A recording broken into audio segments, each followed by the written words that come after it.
Comment améliorer ses relations amoureuses? Bonjour, ici Jamila d'InSuite Coaching, coach en développement personnel, nutrition et en remise en forme.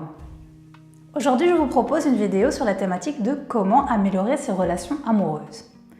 Il est vrai que beaucoup de gens viennent en coaching chez moi afin de les aider à trouver l'âme sœur, car ils ne parviennent pas soit à trouver une relation qui leur correspond ou alors ils restent dans une relation peu satisfaisante. Dès lors, voici mes 5 conseils pour améliorer vos relations amoureuses. Conseil numéro 1, faire le deuil de vos relations passées. En effet, il y a beaucoup de gens qui se lancent dans de nouvelles relations sans avoir tiré les leçons de leurs précédentes relations.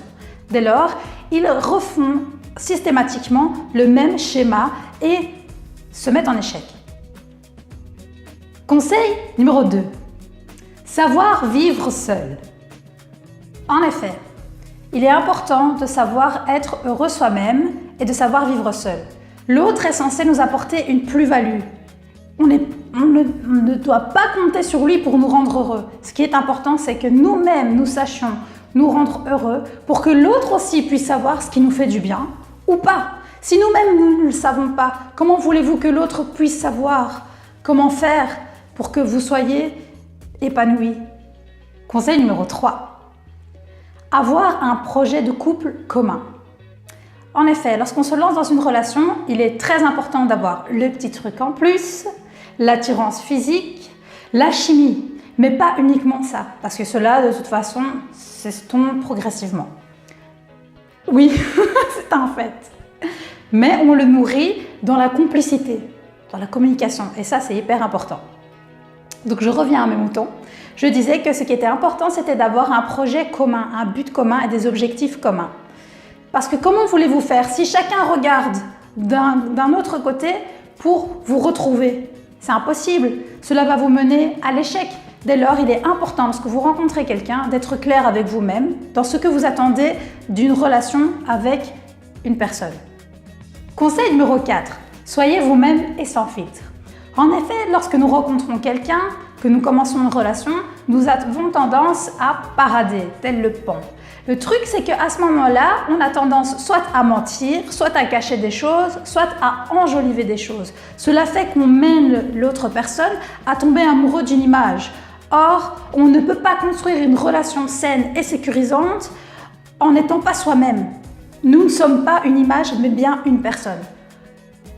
Dès lors, il est très important que vous soyez naturel, spontané et que vous ne calculez pas ce que vous êtes et ce que vous faites. Conseil numéro 5. Évitez les plans cul, les sex friends ou les plans d'un soir. En effet, il y a beaucoup de personnes qui se disent « Tiens, je suis seule, ça ne va pas, je vais passer un contrat avec un tel et un tel qui me plaît pour qu'on assouvisse nos désirs sexuels. » On a tous des pulsions, on a tous du désir, mais nous ne sommes pas des animaux. Il faut savoir que le sexe est quelque chose de sacré, et ce, dans toutes les cultures, toutes les religions du monde entier. Simple, c'est comme ça. Le truc, c'est que quand nous nous lançons dans des relations type sex friends ou plan d'un soir, il y a toujours une des deux personnes qui va développer un sentiment amoureux ou qui ne va pas aller dans la même direction que nous-mêmes. Du coup, on va être déçu. Ça ne sert à rien. Autant éviter ça. Ça, c'est la première chose.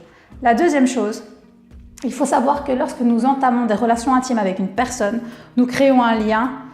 Nous avons comme un fil rouge que nous maintenons avec cette personne. Donc vous imaginez une grosse toile d'araignée, dès que vous avez une relation intime avec quelqu'un, boum, on a un fil avec lui. Dans l'univers, c'est une image. Dès lors, quand vous avez plusieurs relations intimes avec diverses personnes, cela fait que vous vous retrouvez dans une forme de cocon. Et cela se sent au niveau énergétique, c'est-à-dire quand on rencontre quelqu'un, imaginez que sur son front, c'est estampillé « réservé ».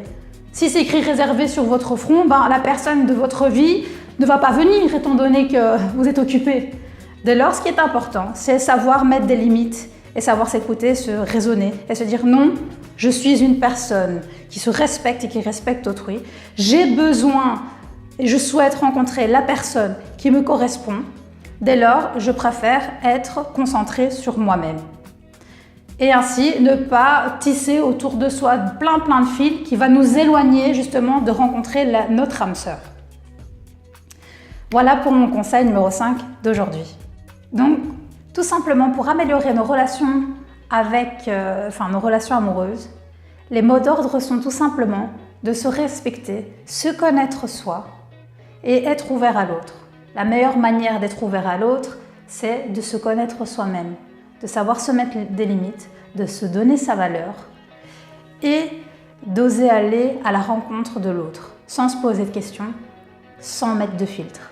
Être simplement soi-même, savoir ce qu'on veut et oser l'exprimer clairement à l'autre pour éviter que dans un avenir, celui-ci te dise « J'étais pas au courant, moi, si j'avais su ça depuis le début, on n'en serait pas arrivé là. » Et là, vous serez déçus. Et encore un échec. J'espère que cette vidéo vous a plu et vous a appris pas mal de choses. Si vous avez aimé cette vidéo, laissez un pouce bleu vers le haut. Si vous n'avez pas aimé, dislikez vers le bas. Laissez-moi vos questions auxquelles je me ferai un plaisir de vous répondre en commentaire. Et si vous avez des envies d'autres sujets que vous aimeriez aborder dans la thématique de la relation amoureuse ou toute autre thématique, n'hésitez pas non plus à me le dire. Puis si vous connaissez quelqu'un qui galère dans ses relations amoureuses et qui a des difficultés à comprendre le pourquoi du comment ça ne va pas, partagez-lui la vidéo. Sur ce, je vous souhaite une excellente journée. Continuez de prendre soin de vous.